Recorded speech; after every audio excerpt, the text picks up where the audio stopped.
فراگیرای ارجمند، دانش آموزان گرامی، با هم میخوایم درس نخست علوم فنون پایه 12 رو بخونیم. تاریخ ادبیات قرنهای 12 و 13 که دوره بازگشت ادبی و دوره بیداری رو در بر میگیره. این ویدئویی که برای شما من آماده کردم 2 بخش داره. در بخش نخست فقط بازگشت ادبی بررسی میشه و در بخش دوم دوره بیداری، واکاوی و تحلیل میشه. امیدوارم که برای همگان سودمند و مفید باشه. اگر پیامی داشتید یا خواستید کارهای من رو پیگیری کنید، نشونیم رو من اینجا گذاشتم، میتونید پرسش های خودتون رو برای من بفرستین. من کوشش میکنم پرسش های شما رو به خوبی پاسخ بدم و راهنماییتون کنم. امیدوارم که امسال سال خوبی برای شما باشه و بتونین در درس هاتون کامیاب بشین و موفق. خب بچه ها، ادبیات قرنهای 12 و 13 رو با هم بررسی میکنیم. از انقراض دولت صفویه تا آغاز سلطنت فتحعلی شاه قاجار، یعنی در دوران حکومت‌های افشاری زندیه و ابتدای دوره قاجار، رشد و شکوفایی قابل توجهی برای تاریخ ادبیات ایران دیده نمی‌شد. پس یادمون باشه بعد از فروپاشی صفویه کیا اومدن روی کار؟ افشاریه، نادرشاه، زندیه و آغاز دوره قاجار. در این دوران ما شکوفایی رو در ادبیات نمی‌بینیم. چرا؟ به دلیل اینکه حکومت افشاریه و زندیه زمان طولانی در حکومت نبودن. دوره قاجار هم در آغازش پادشاهی که تازه بر تخت نشسته زمان نداره که ادبیات رو شکوفا کنه، در پی اینه که فرمان روایی خودش رو گسترش بده و پایه های فرمان روایی خودش رو استوار کنه. در این دوره شاعران از سبک هندی روی برگرداندند، اما هنوز تأثیراتی از آن سبک و نیز مکتب وقوع در آثارشان مشاهده می شود. مکتب وقوع بچه ها یادتونه دیگه، گفتیم که بین سبک عراقی و سبک هندی سبک مکتب وقوع قرار داره. من اینجا نوشتم مکتب وقوع. در مکتب وقوع سخنور واقع گراست، اون چی رو که میبینه بیان میکنه و بازگو مینمایه. به این میگن مکتب وقوع، که در درون مکتب وقوع با واسوخت هم داریم. اما هنوز تأثیراتی از آن سبک، یعنی از سبک هندی و نیز مکتب وقوع واقع گرایی در آثارشان مشاهده می شود.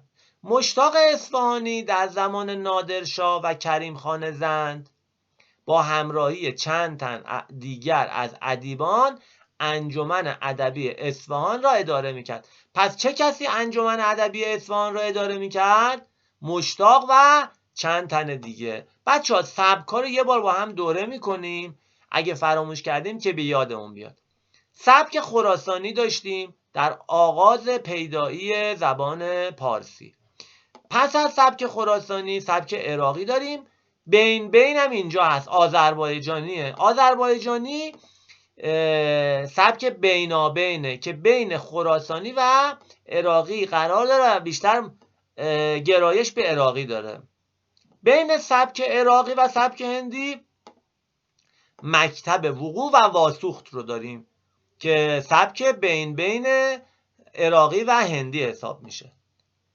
و پس از سبک هندی بچه دوران بازگشت ادبی رو داریم. ما الان اون چیزی که داریم میخونیم درباره بازگشت ادبیه که سخنوران کوشش میکنن که از سبک هندی روی بگردونن و تقلید کنن، پیروی کنن از سبک عراقی و خراسانی. دانش آموزای ارجمند، فراگیران، یادتون باشه هنر تقلید بردار نیست. اگر شما بهترین مقلدم باشی و از کس دیگه تقلید کنی، شما سخنور بزرگی نمیشی. برای چی؟ به خاطری که کار تقلیده. هنر نوآوریه، چیزیه که ما در گذشته ندیدیمش. اگر من بخوام یک شعری رو بخونم که نزدیک به سروده های حافظه، خب میرم خودش دیوان حافظ رو میخونم، دیگه نیازی ندارم دیوان کسی رو بخونم که داره از گذشته تقلید میکنه. قاآنی بسیار زیبا شعر میگفته ولی شعرش تقلیدیه. چون تقلیدیه، من به جای اینکه بیام قاآنی بخونم میرم سخنورانی رو میخونم که قاآنی خواسته از اونا تقلید کنه. پس فراموش نکنیم اشتباهی که در این دوره رخ داد این بود که سخنوران ما کوشش کردن از گذشتگان پیروی کنن و راه اونا رو دوباره بازسازی کنن. بازسازی ادبیات و تقلید از آثار گذشتگان هنر نیستش و این کار نمیتونه خودنمایی بکنه در بین هنرمندان. برای همین این سبک زیاد ارزشمندی به شما نمیره. تو دانشگاه هم چیزی درباره این سبک خونده نمیشه، یه نگاه گذرا میشه و از این سبک به اصطلاح عبور میکنن. بعد از دوره بازگشت ادبی ما دوره بیداری رو داریم. دوره بیداری دوره مشروطه است. من تو این بخش ویدئوم دوره بازگشت رو بررسی میکنم و در ویدئوی دومم به بررسی دوره بیداری میپردازم. امیدوارم که با من تا پایان همراه باشین. پس از پادشاهی صفویه، افشاریه و زندیه و ابتدای دوره قاجار، یه گروهی اومدن روی برگرداندن از سبک هندی و دوره بازگشت ادبی رو درست کردن. دوره بازگشت ادبی چی بود؟ برگشت به سروده ها و روش سخنوران کهن خراسانی و عراقی. یه گروهشون از خراسانی ها پیروی کردن، یه گروهشون از سبک عراقی. با روی کار آمدن سلسله قاجار و تثبیت حکومت مرکزی در ایران، بازگشت به شیوه و الگوی گذشتگان در ادبیات پررونق‌تر از گذشته بود. عبدالوهاب نشاط انجمن ادبی نشاط را تأسیس کرد. بچه‌ها مهمه یادتون بمونه. پس از آن انجمن ادبی خاقان به ریاست فتح علی شاه در تهران تشکیل شد. هدف این انجمن رهایی بخشیدن شعر فارسی از تباهی و انحطاط اواخر دوره صفوی و دوره‌های بعد از آن بود. پس انجمن ادبی خاقان به ریاست فتح علی شاه. قاجاریه خیلی کوشش میکردن که خودشونو پیروی کنن، تقلید کنن از پادشاهی های کهن ایرانی که اینا نیرومند بودن. حتی کوشش کردن سنگ نوشته درست کنن، سنگ نگاره بسازن یا سخنوران رو خیلی حمایت و پشتیبانی میکردن که نامشون در تاریخ ایران بمونه. اما برای رسیدن به این هدف راهی جز تقلید از آثار پیشینیان در پیش نگرفتن. منتهاش اینا اشتباهشون این بود که به جای نوآوری تقلید کردند و به همین خاطر شعر را به دوران گذشته بازگرداندند و موجب پیدایش سبک بازگشت شدند که میتوان آن را حد واسط سبک هندی و سبک دوره بعد یعنی دوره بیداری دانست که اینجا من اشاره کردم. دوره بازگشت میان سبک هندی و دوره بیداریه. دوره بیداری دوره مشروطه است. ریاست انجمن ادبی خاقان را چه کسی به عهده‌دار بود؟ فتح علی شاه. من ببینید بچه‌ها چند تا پرسش گذاشتم برای هر قسمت، پرسش‌های مهم. اینا رو دقت کنین، خوب بخونین. ممکنه از این پرسش‌ها بیاد. البته به شما بگم بچه‌ها تاریخ ادبیات هر خطش مهمه. نمیتونم من بگم 3 تا پرسش رو اینجا بنویسم بگم پرسش دیگری از این بخش نمیتونه طرح بشه. ممکنه یه بخش دیگه‌ای به وسیله یک دبیری طرح بشه، پرسشش هم سزاوار و منطقی باشه و بعد شما پاسخ بدید. پس یادتون باشه تاریخ ادبیات رو باید خط به خط خوب بخونید. خب سبک بازگشت چیست؟ گفتیم دیگه. تقلید از آثار پیشینیانه. به جای نوآوری کوشش میکنن که از سبک هندی از سبک عراقی و خراسانی پیروی کنن. هدف از تأسیس انجمن ادبی خاقان چه بود؟ گفتیم دیگه، هدف این انجمن رهایی بخشیدن فارسی از تباهی انحطاط اواخر دوره صفوی و بعد از آن بود. خب بچه‌ها، حالا ببینیم در ایجاد نهضت بازگشت ادبی چه عوامل تاثیرگذار بودند. 1. تاراج کتابخانه‌های اصفهان. تاراج کتابخانه‌های اصفهان بچه‌ها چی بوده؟ ببینید زمانی که افغان‌ها به ایران حکومت کردن و اصفهان رو در مدت کوتاهی گرفتن، خب صفویه ور افتاد و اینا کتابخانه‌های مهم اصفهان تاراج شد و برخیش دست مردم افتاد و تا زمانی که نادرشاه اومد و دوباره حکومت رو از افغان‌ها گرفتش. خب این یکی از علل بازگشت ادبیه و ارتباط مجدد اهل ذوق با ادب کهن برقرار شود. پس تاراج کتابخانه اصفهان که سبب شد تعدادی از کتاب‌های کتابخانه سلطنتی به دست مردم افتاد و ارتباط مجدد اهل ذوق با ادب کهن برقرار شد. ببینید بچه‌ها، در گذشته کتاب داشتن همانند امروز نبوده که هر کسی تو خونش هزاران جلد کتاب داشته باشه، کتابخونه‌های بزرگ داشته باشن. نه، اینا رو گروه اندکی میتونستن کتاب تهیه کنن. کتاب گرون بود، مردم تو خونه هاشون بیش از 1-2 جلد کتاب نداشتن. حافظ داشتن، نمیدونم دیوان حافظ داشتن، نمیتونستن همه سخنوران بزرگ رو دیواناشون رو بخرن و در خونهشون داشته باشن. این فقط در توان کتابخونه سلطنتی و پادشاهی بود. امروزه با گوگل و با نرم افزارهایی که اومده هر کسی میتونه هزاران جلد کتاب به اصطلاح ای بوک یا کتاب الکترونیکی تو خونهش داشته باشه و ازشون بهره ببره، ولی این توانایی در گذشته نبود.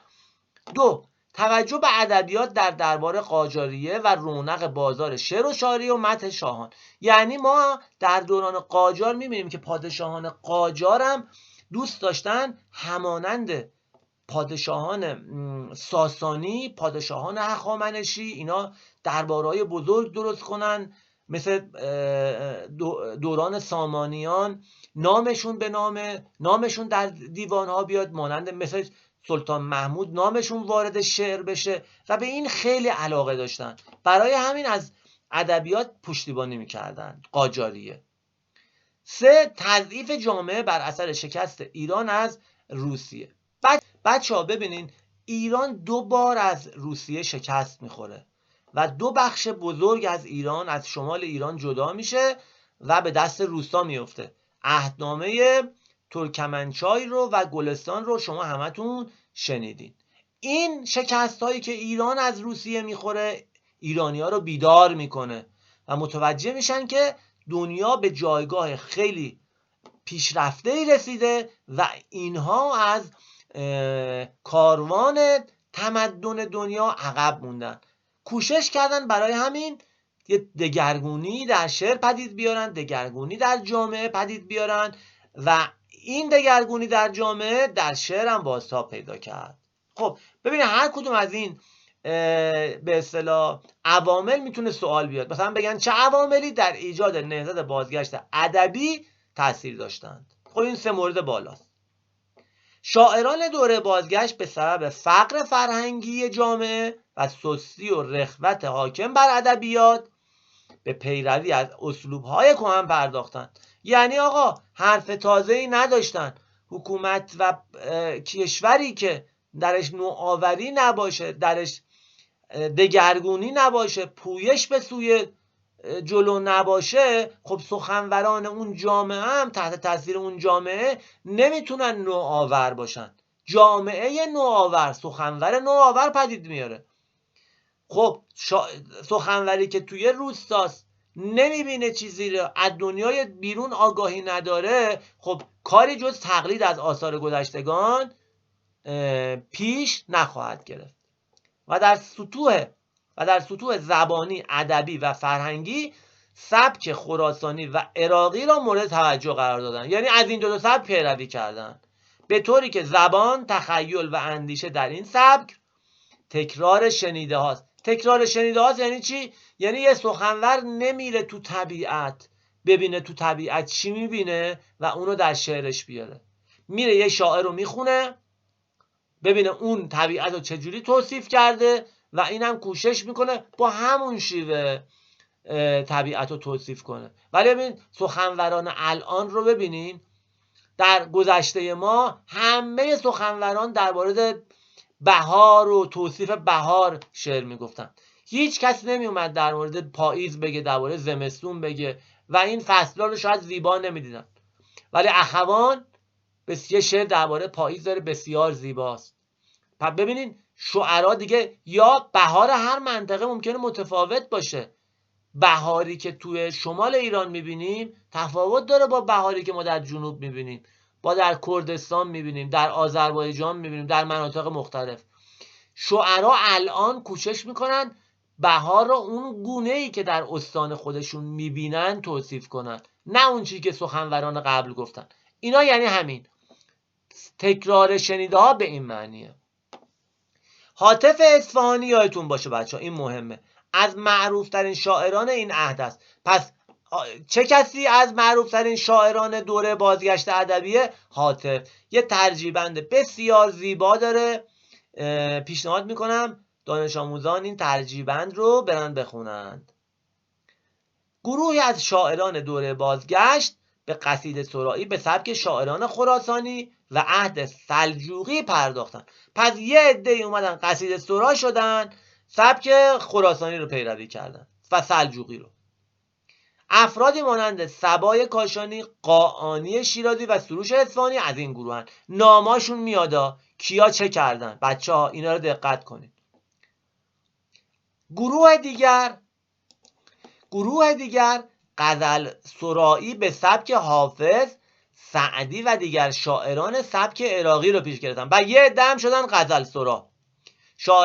شاعرانی مانند نشاط اصفهانی، فروغی بسطامی و مجمر اصفهانی. خب پرسش، کیا غزل سرایی به سبک حافظ رو پیروی کردن یا سعدی رو پیروی کردن؟ نشاط اصفهانی، فروغی بسطامی و مجمر اصفهانی. یه گروه هم شدن قصیده سرا، صبای کاشانی، قاآنی شیرازی، سروش اصفهانی. هرچند شاعران این دوره باعث نوآوری و تکامل قابل توجهی در شعر فارسی نشدند، اما از این جهت اهمیت دارند که توانستند زبان شعر را از آن حالت سستی که در اواخر سبک هندی در شعر به وجود آمده بود نجات بخشند. پس درسته که دوره بازگشت ادبی سودمند نبود، نوآوری نداشت، اهمیت ویژه‌ای نداره، ولی از یه نظر اهمیت داره. زبان فارسی رو از سستی رها کردن و اگه اینا نبودن شاید باعث میشد که زبان فاخر ما بیش از این سست بشه و از بین بره. پس اینا کوشش کردن اون استواری سبک خراسانی و عراقی رو به زبان فارسی برگردونن. این چیه؟ این اهمیت این دوره رو برای ما نشون میده. حتی ما میتونیم بگیم تا اندازه‌ای واژه‌های فارسی رو که اینا زنده کردن کمک کرد به اینکه واژگان فارسی فراموش شده دوباره از نو در زبان مردم رواج پیدا کنه. پس این کار با اهمیت دوره بازگشته. خب بچه‌های ارجمند، حالا که اومدیم دوره بازگشت رو خوندیم، یه دوتا از شاعرای خوبش رو بیایم مطرح کنیم، ببینیم اینا چه کارهایی انجام دادن، چه ویژگی‌هایی دارن، نمونه شعرشون رو بخونیم ببینیم اینا کیا بودن. خب صبای کاشانی از جمله شاعران دوره بازگشت. فتحعلی خان صبای کاشانی پرچمدار بازگشت ادبی و شاخص‌ترین شاعر این دوره است. پس دوره بازگشت شاخص‌ترین شاعرش صبای کاشانی. صبا در مثنوی، قصیده و غزل دست داشت. پس در چه قالب‌های شعر سرود؟ مثنوی، قصیده و غزل، در هر سه تا.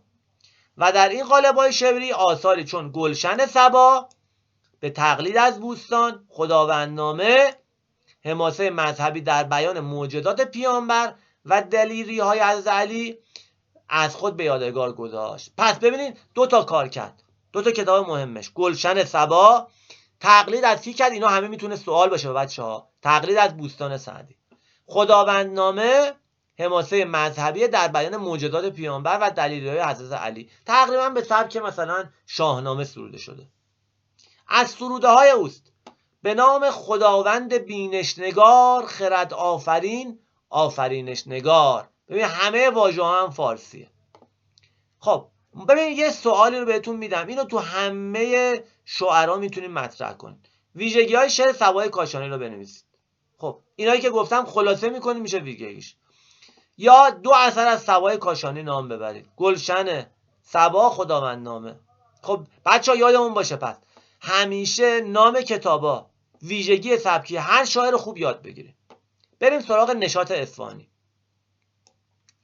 میرزا عبدالوهاب نشاط در نظم و نثر فارسی مهارت داشت.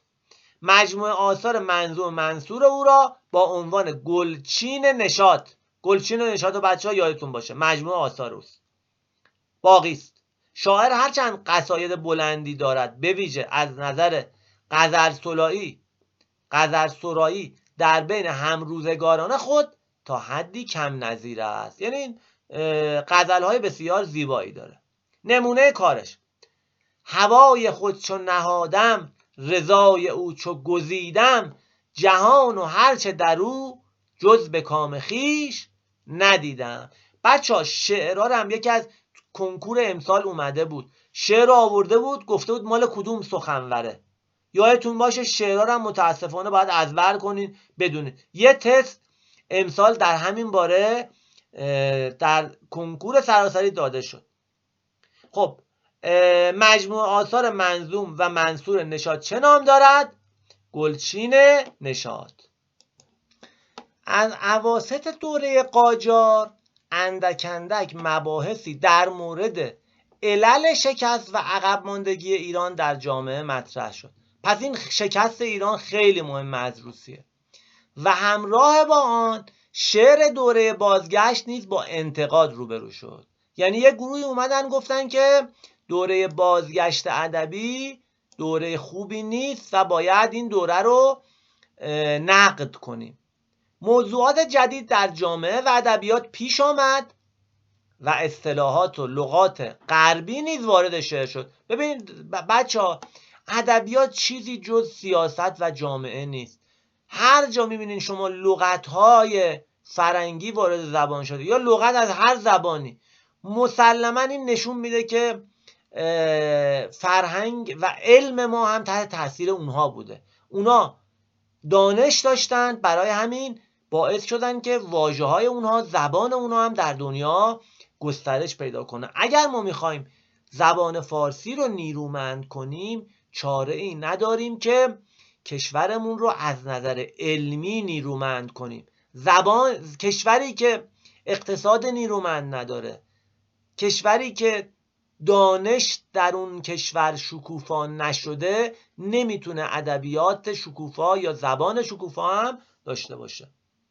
شعر در این دوره دوباره بین مردم آمد و صدای فریاد آنها شد. پس شعر اومد بین مردم. شاعران خود را وقف مردم کردند و به محتوا بیش از صور خیال و جنبه‌های شاعرانه توجه داشتند. یعنی اومدن گفتن آقا جون من از گل و بلبل گفتن کافیه، فقط توصیف بخوای بکنی بهار رو و توش آرایه تشبیه و استعاره و اینا به کار ببری دیگه بسه. جامعه نیاز به دگرگونی داره، نیاز به اندیشه داره، نیاز به فکر داره و سخنور هم باید مردم رو آگاه کنه و هدفش این باشه که جامعه رو باعث پیشرفت جامعه بشه. آنان به این نتیجه رسیده بودند که در شعر باید تغییر و دگرگونی ایجاد شود تا بتواند مسائل و پدیده‌های تازه را در خود جای دهد. اومدن گفتن آقا جون من اگر میخوایم جامعه رو دگرگون کنیم باید ادبیات هم دگرگون بشه. برای همین اومدن حتی قالب‌های تازه رو وارد شعر کردن. حالا کم کم میبینیم چارپاره، شعر سپید، نیمایی، همه اینا فراورده دگرگونی در جامعه ماست. سفرهای شاهان قاجار به فرنگ موجب آشنایی آنان با تحولات جهانی شد. بچه‌ها ببینین مسافرت خیلی ارزشمنده، میتونه باعث آگاهی و باعث این بشه که ما به فکر فرو بریم، جامعه های پیشرفته رو ببینیم و کوشش کنیم که خودمون رو به اون جامعه ها نزدیک کنیم. الان ببینید شما این گوگل، اینترنت چقدر سبب شده که به سرعت جامعه و اندیشه نوجوانا دگرگون بشه. خب در گذشته این وسایل نبود، طرف باید سفر میکرد، میرفت خارج و اونجا رو میدید و برمیگشت. خب قاجاریه چند بار به پادشاهان قاجار به کشورهای اروپایی رفتن، اونجا رو دیدن، برگشتن و کوشش کردن که اونا هم همانند غربی‌ها جامعه خودشون رو اداره کنن. برای همین تو ساختمون سازی اومدن ساختمون‌های چند طبقه ساختن. ناصرالدین شاه علاقه به عکاسی داشت، عکاسی رو وارد ایران کرد و تحولات دیگر رو کم کم پدید آوردن ایرانی‌ها. در پی آن تحصیل کردگان و روشنفکران ایران همگام با تغییرات فرهنگی، اجتماعی و اقتصادی بیداری جامعه ایرانی را سرعت بخشیدند. خب بچه‌ها ببینید یکی از کارهایی که در دوره قاجار انجام شد اینه که یک گروهی رفتن از ایرانی‌ها خارج اگر برای اینکه تحصیل کنن و برگردن. همه اونا بر نگشتن، برخشون شاید اونجا موندن و یک گروهی برگشتن. اون گروهی که برگشتن خیلی باعث تحول شدن، چون اومدن ایران، شاگردانی رو پرورش دادن و دانش غرب رو به ایران منتقل کردن. پس اینا تحصیل کرده هم یه گروهی هستن که خیلی دگرگونی و بیداری جامعه رو سبب شدن. در کنار اندیشه‌های روشنفکران داخلی و خارجی و انتشار افکار آزادی خواهانه، همچنین تحولات سیاسی و اجتماعی در ایران و جهان کشور را به سوی تحولی بزرگ سوق داد که روی به نوآوری و نوگرایی داشت. یعنی این دگرگونی ها، این پویش ها نوآوری رو به ایران آورد. به این ترتیب در ایران حرکتی ایجاد شد که هم ضد استبداد و هم ضد استعمار بود. در نهایت به صدور فرمان مشروطه با امضای مظفرالدین شاه در سال 1324 هجری قمری انجامید. پس چه کسی فرمان مشروطه رو امضا کرد؟ مظفرالدین شاه در سال 1324. مشروطه دورانی که در ایران مجلس فرید اومد، قانون اساسی کم کم نوشته شد و روش‌های اداره جامعه دگرگون کرد. دیگه شاه یک فرمان روای بیچون و چرا نبود که هر کاری خواست بکنه، او هم باید زیر نظر قانون فرمان روایی میکرد. خب عوامل زیر در این بیداری مؤثر بودن. پس حالا میخوایم ببینیم چه عواملی در بیداری ایرانیان اثر داشتن. جنگ‌های نافرجام ایران روسیه. خب یکی گفتیم، صحبت هم دربارش کردیم که 2 تا جنگ بین ایران روسیه رخ داد، ایران شکست خورد و ایرانی‌ها فهمیدن که غرب چقدر پیشرفت کرده، لوازم جنگی داره، توپ داره، تفنگ داره، ابزارهای گوناگون داره برای جنگ و با تیر و کمان نمیشه در برابر اینا ایستادگی کرد. 2. بچه‌ها ببینین چقدر تاریخ داره تکرار میشه. 2. توجه مردم به واقعیت‌ها و امکانات فنی دنیای جدید. خب بچه‌ها یعنی اومدن دیدن که در جهان امروز کشتی‌های جنگی ساخته شده، توپ‌های مختلف ساخته شده، فناوری‌های تازه اومده، عکاسی اومده و این نوآوری‌ها و فنون جدید چه اندازه نبودش در ایران احساس میشه. برای همین مردم اینو متوجه شدن و کوشش کردن که کشور رو نزدیک کنن به تمدن اروپا. ببینید یکی از همین فناوری‌ها دستگاه چاپه. برای ما شاید دستگاه چاپ یه چیز ساده‌ای باشه، اما شما در نظر بگیرین در گذشته برای نوشتن یک کتاب یه نفر باید می اومده قلم دست می گرفته، یک کتاب و 1 ماه 2 ماه رونویسی میکرده و اونو تبدیل به کتاب میکرده. حالا ببینید کتاب چقدر گرون در می اومده. همین دستگاه چاپ که اومد میتونستن صدها نسخه رو چاپ کنن با هزینه بسیار پایین و در اختیار همه قرار بدن. پس این نمونه از فناوری و امکانات روزه. 3. کوشش‌های عباس میرزا ولیعهد فتحعلی شاه در روی آوردن به دانش و فنون جدید. بچه‌ها عباس میرزا خیلی پادشاه کوشا و ولیعهد، البته کوشا و آگاهی بود. کوشش‌های عباس میرزا خیلی کمک کرد ارتش ایران دگرگون بشه، فناوری نو در ایران رواج پیدا کنه و دانش غرب هم در ایران به اصطلاح بیاد و مردم آگاه بشن. 4. اعزام دانشجویان ایرانی به خارج از کشور برای تحصیل. اینم گفتم یه گروهی رو ایرانی‌ها فرستادن، حکومت فرستاد به خارج که درس بخونن برگردن. البته همشون بر نگشتن، اما اونایی که برگشتن سبب بیداری مردم شدن. 5. رواج صنعت چاپ و روزنامه نویسی و ترجمه و نشر کتاب‌های غربی. بچه‌ها یادتون باشه روزنامه نویسی، ترجمه و نشر کتاب خیلی میتونه سبب بیداری بشه. در جامعه خفته اگر روزنامه نویسا میان هر روز هر هفته مطالب مهم رو از دنیا گردآوری میکنن و چاپ میکنن، مردم میخونن، مردم آگاه میشن. ترجمه، رمان نویسی به شیوه غربی چجوری در ایران رواج پیدا کرد؟ ترجمه شد رمان‌های خوب دنیا به زبان فارسی، مردم خوندن، کم کم در ایران با رمان‌های غربی آشنا شدن و نویسندگانی پیدا شدن که به همین سبک بنویسن. 6. تأسیس مدرسه دارالفنون و آموزش‌های دانش‌های نوین به دست امیرکبیر. امیرکبیر اومد گفتش ما به جای اینکه ایرانی‌ها رو بفرستیم خارج تحصیل کنن، یه گروهشون برن یه گروه هم برنگردن، بهتره که ما استادای کشورهای غربی رو بیاریم در ایران و ایرانی‌ها رو به ایرانی‌ها تدریس کنن.